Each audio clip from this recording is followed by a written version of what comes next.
3 weeks from tonight, believe it or not, Passover begins. Maybe believe it. There's work to be done.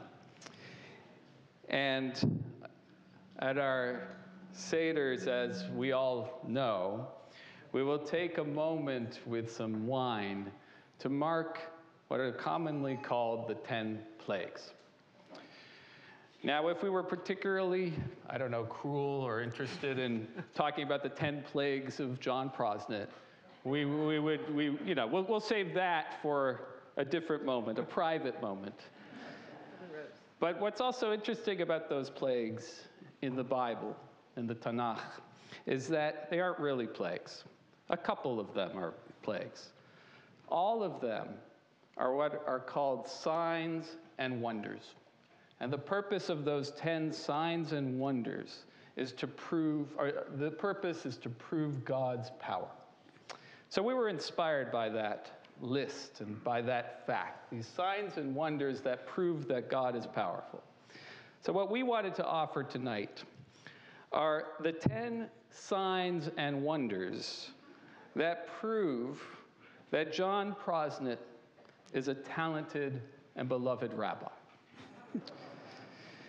And so here is sign number 1. Sign number 1, his ability to invoke sporting events and sports history at just about any Shabbat and holiday service or life cycle event. Wonder number 2, his willingness to question convention and experiment with new ideas. Wonder number 3, his fantastic juggling skills. Fire, swords, wine bottles, small children. Sign number 4, his passion for justice.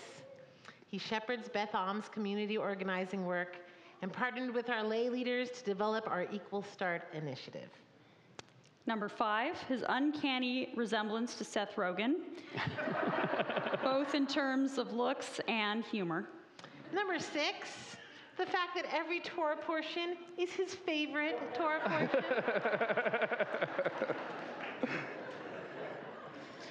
Sign number 7, the fact that he took over the Beth Am costume closet for his own clothes so that he can change outfits during the day, a la Mr. Rogers. Sign number 8, his dedication to engaging teens in social justice, taking them to Washington, D.C. for the RAC trip, where one of his favorite activities is walking our 10th graders through the halls of Congress and the Supreme Court and introducing them to Louis Brandeis. Sign number 9, his devotion to New York City as the only true city in the world. And sign number 10, he's always ready to be there for congregants in need. He knows not only who congregants are, each of you individually by name, but he knows precisely what is going on in their lives. John has a big heart and is devoted to caring for others, as I think is evidenced by this turnout tonight. Maybe it was just the good weather, I don't know. He's a fantastic colleague and a rabbi's rabbi, and also the brother and the son of a rabbi as well. And so it's my pleasure as we spend this evening honoring John to invite up 2 other rabbis Prosnit, Rabbis Jim and Ethan Prosnit.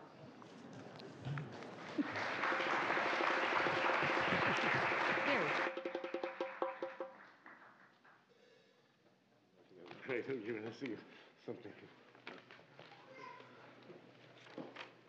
If you couldn't guess, I am related to John Prosnit. I've gotten that a couple times, and if you've seen our younger brother, then you would definitely know that we're all related. It is an honor to be here, and as we talk about Passover, rabbis don't have much shtick, so I want to talk a little bit about a block Prosnit Passover. And that, it's wild. We have, my parents have 7 grandchildren under 7 currently, so it's going to be even more wild this upcoming year. But we have a family tradition that we play a little game during the end of the Seder where we sing the song, Who Knows 9 or 10 or 11 or 12 or who knows, so similar to them. It's going to sound a little like yes. this. So we try to say who can say the Hebrew and the English the fastest, but we felt that it was only fitting tonight to say who knows 10 about Jonathan Prosnit. I know 10 about Jonathan Prosnit. But we'll start from the beginning. Echad miodea. One is a wonderful wife who is patient, caring, and extremely talented. And if you didn't know, I'm sure none of you know this, but she had a latest cookbook came out on Tuesday, and you should all buy it at your local bookstore. Shnayim miodea. I know two. Two are his brothers that keep him honest, that roots for the same losing sports teams, and that look up to him, usually because he's taller, but also because he has a strong moral compass and a quick wit. Shlosha miodea. Who knows 3? I know 3.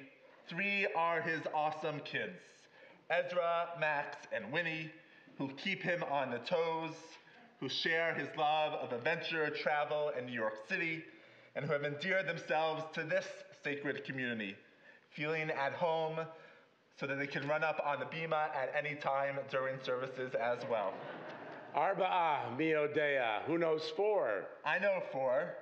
4 are the 4-course Shabbat meals on the deck of the redwood, up in the redwood trees, where he channels the mitzvah of Haknasat Orchim and opens his home to friends, acquaintances, and strangers from Alice's restaurant to enjoy a home-cooked vegetarian meal, cocktails, and the warmth of Shabbat and heat lamps. Chamisha miodea. Who knows 5? I know 5. 5 are the behind-the-home plate tickets that he is looking for the Giants-Mets game on May 25th.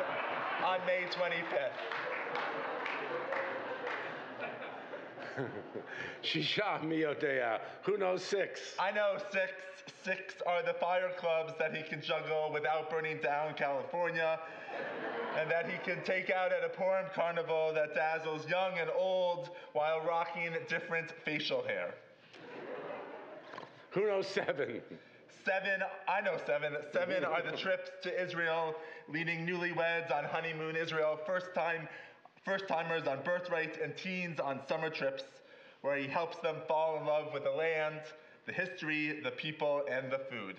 Shmona miodea. Who knows 8? I know 8. 8 are the social justice Litzaken confirmation trips in Washington, D.C., that we try to coordinate the dates for so that our confirmation classes can be together, or more importantly, that we can hang out together, where he shares his passion for politics, lobbying, and the East Coast bagels.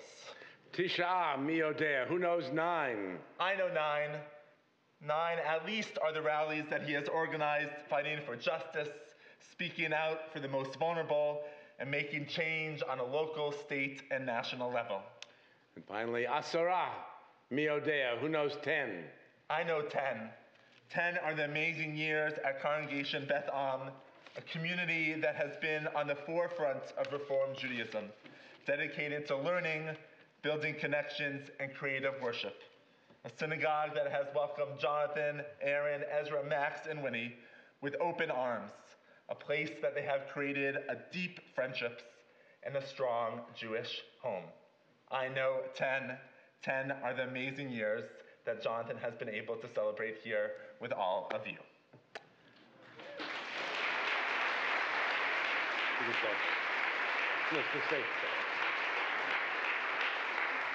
So it's a good thing there are only 2 10s in the Passover experience. We covered that very well, and it's really actually, I think ours was 13, but we cut it at 10. Fit the evening and all of that. It's really an honor and delight for Ethan and for me and for my wife Wendy to be here with all of you. It is significant, of course, that not only is this a Shabbat leading up to Passover, but this is a Shabbat on which we read the Torah portion Shmini. For those of you who may not know, it's the section of Leviticus that speaks of the ordination of Aaron's sons. Two of them, however, in their sacrificial fervor and zeal, offer up something the text refers to as Eish Zara, alien fire, and immediately they are zapped on the altar and perish. That is not an insignificant text for a father with two sons. Standing here today with my two rabbi sons, I might advise you, of course, not to get too close, lest we all perish. It's a tailor-made portion for this evening. But knowing Rabbi Jonathan and his brother Rabbi Ethan, not to mention the third son who is streaming in with us and swears the Jewish people are well served by both of his brothers,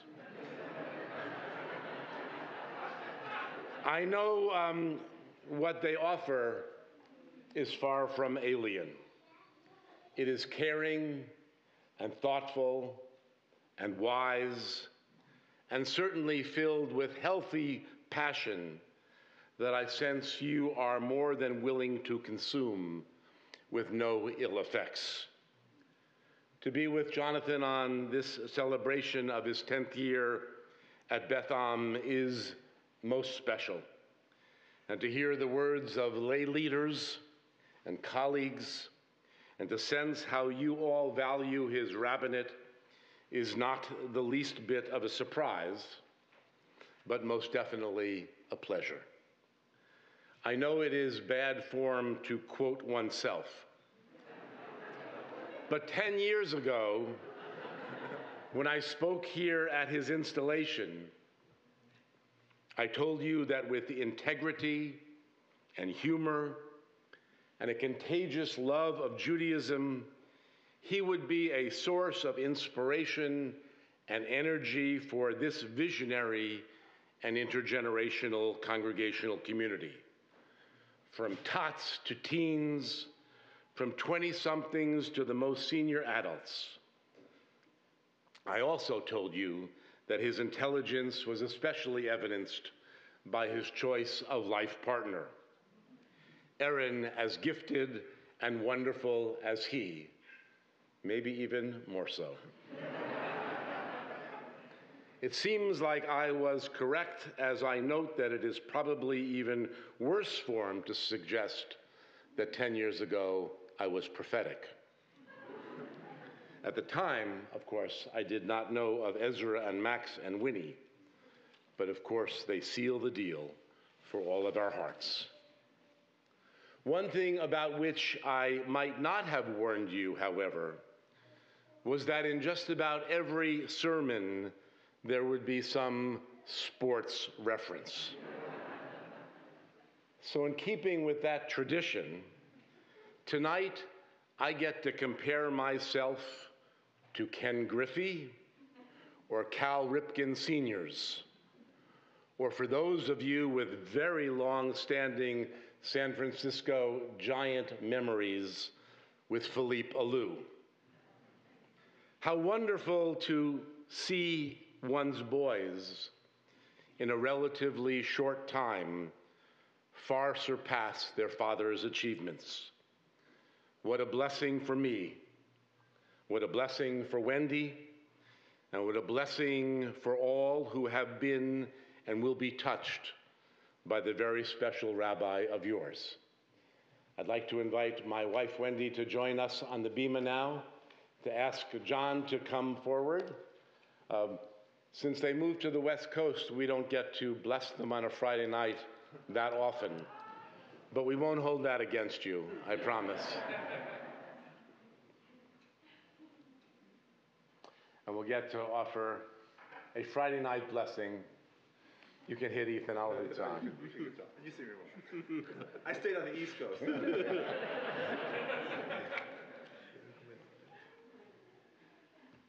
Yivarechecha Adonai v'yishmerecha. May God bless you and keep you.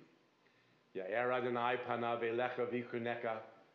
May God's face always shine upon you. Yisa Adonai panav elecha vayasem lecha shalom. May God's Spirit be with you, be with this wonderful congregation.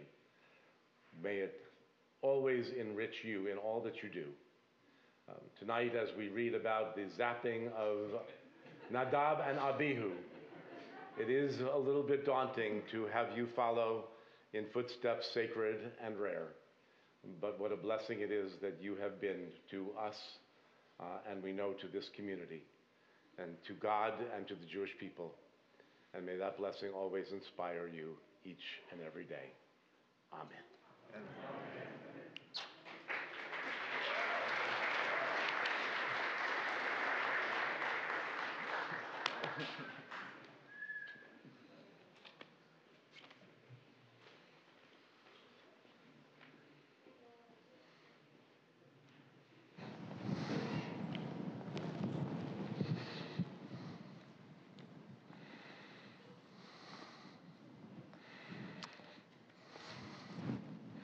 Thank you. Thank you, Jay, Michaela. Thank you, everyone that's here. This is so amazing. I'm so overwhelmed. I was thinking back to my first high holidays at Beth Am, September 2011. And you'll see some of the themes that my rabbinic and cantorial colleagues and my parents and my brother brought out. You'll see them again. But Aaron and I had just gotten married. We were living in the middle of the No Place Mountains off of Skyline Drive, and I had to build a fire to heat our home. It was September 2011. The Mets had long been eliminated from playoff contention. It was after Rosh Hashanah services at Flint Center when a longtime Beth Am member introduced me to her adult son, who had come down from the city to spend the high holidays with his family. "Nice to meet you," I said in all sincerity. "What part of the city do you live in, Queens, Brooklyn, or Manhattan?"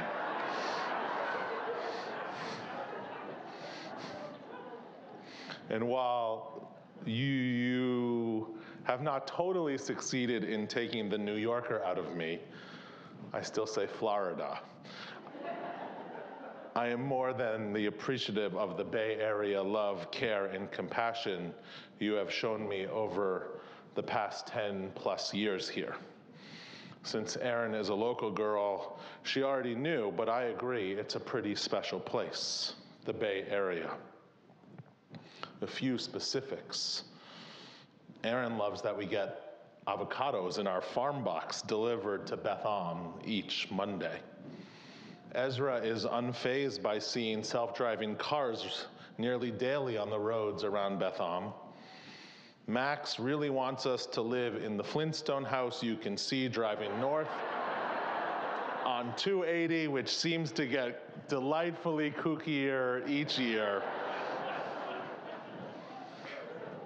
Winnie, 2 next week, born in the 3rd week of this pandemic, is growing up thinking that an apple is not just a fruit.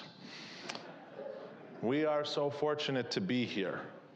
From the Baylands to Windy Hill to the majestic redwoods, the local orchards and farmers markets, the microclimates in the Cabernet, Kepler's and the Dutch Goose, Oracle Park and Allied Arts, Palm Drive and Castro Street. I'll also note that our tenure at Beth Am almost exactly parallels another local family. They're Atherton residents, a special couple. She is a famous cookbook author. He is a 6'3" guy who likes basketball. He's got quite a jump shot. But while we are enthralled with the Bay Area, it's actually Beth Am we've come to love most of all. This house of the people has been very, very good to us. This is a special community, and upon reflection, I've never been a part of any community for this long. From our first days here as newlyweds, we felt the love and support of so many. 3 children and 5 cookbooks later, we continue to. Beth Am is our community. Our friends are from Beth Am. Our babysitters are from Beth Am. We've been invited into your homes and run into you at the supermarket and on the Little League diamond. We've made latkes together and suffered through Purim together. We've volunteered together and marched together. We sang together and prayed together. We've studied Torah together and fasted together. We've traveled to Jerusalem and El Paso and Havana and Washington and Sacramento together. We drank wine and ate challah together. We've organized together and registered voters together. After the Tree of Life shooting in Pittsburgh, we filled this room with 1,000 of our members, as well as our non-Jewish brothers and sisters who came out to support us. We visited churches and mosques and soup kitchens and homeless shelters and preschools. Over the past 2 years of the pandemic, we fought isolation together, knowing there were many in our Beth Am community who still need embrace and need that community. The best part of my job, and there are many good parts, is the ability to be with people during the most meaningful moments of their lives. Last Sunday morning, we celebrated our youth education Purim. Filled with joy and gladness, we delighted in Esther and Mordechai and the craziness that is hundreds of young Jews filled with cotton candy. Later that afternoon, I had the honor of leading the Shiva for Henry Berger, whose 96th birthday would have been 2 days ago. I joined Lottie and Les and Nancy and their grandchildren and great-grandchildren as we paid tribute to this terrific man, a person who loved Judaism and lived a life filled with dignity and compassion. 2 nights ago, I went to San Carlos to welcome the 2 newest members of Beth Am, twin boys, Jordan and Leo. I married their parents 3 years ago, and on Wednesday, Leo and Jordan celebrated, that might be too strong of a word, their Brit Milah. On the 8th day of their life, just as Jewish boys have been doing since the book of Genesis. Tomorrow at 10:30, I'll be back here with Hannah and her parents and her brother when she becomes the newest teacher of Torah in our community.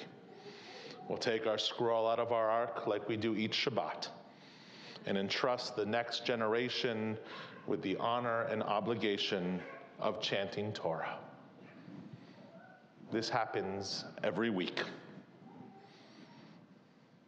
Tomorrow, as my father talked about the Torah portion, we will also chant a section of the Haftorah from the book of 2 Samuel. It's a beautiful section of Torah, and actually I think it might be my favorite.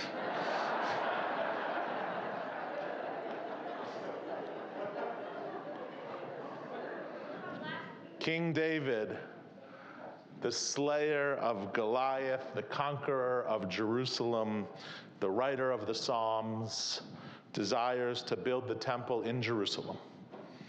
But Natan, David's prophet, receives a message from God in a dream and is told that God will not allow David to build this temple. God promises to Natan that David's legacy will be secure.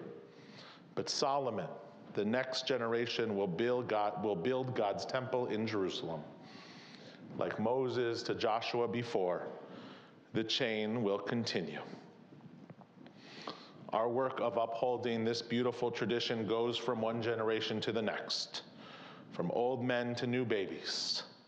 Our job is to remain a Beit Am, a house for all people, a place where this sacred tradition can be explored and debated, where we welcome new people and draw strength from longtime members, where we welcome the stranger and visit the sick, and where our study and practice of Judaism inspires us and challenges us to do justice, to love kindness, and to walk humbly with our God. If we do this with the same kindness, compassion, and humor I've been treated with as your rabbi over the past 10 years, we're doing a wonderful job. Thank you very much.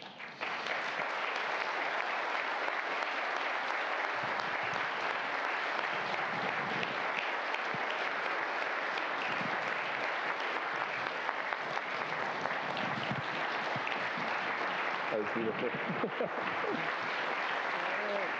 Way to go. Nicely done. Nicely done. Thank you, God.